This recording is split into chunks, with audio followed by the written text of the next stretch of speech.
阿姨在你这儿住一晚上多少钱？这个民宿1800。1800啊，一晚上1800，太贵了！阿姨，你跟我开玩笑呢？不贵，怎么会贵呢？前几天拍了个民宿，被好几百万人看到了，好多人都说好便宜啊。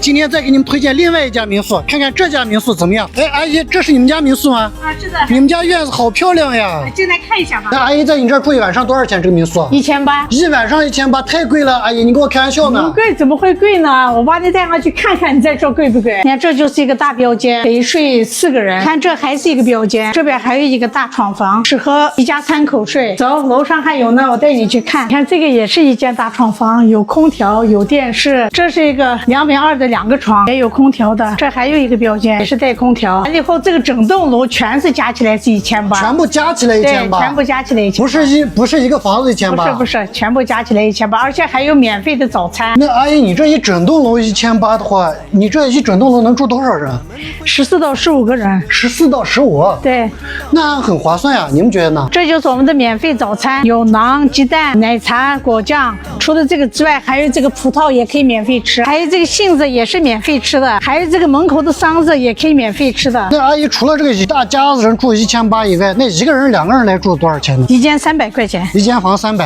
啊。除了那个之外，我们这还有个榻榻米房，大榻榻米。对对对。哇，阿姨，你这个榻榻米大呀，这个能睡几个人？这个8到9个人，多少钱？400块钱。现在正咱们新疆旅游高峰期，你没有想过涨个价吗？700、800、1000的那样子？啊，没有想过，再不好意思了，就想到这个来的人不可能是每个人都是有钱人嘛。对对对。啊，完了以后他们回去以后给他们那些朋友推广一下。对，后面还是一样挣钱的。还是一样有人来，我们还是一样挣钱的嘛。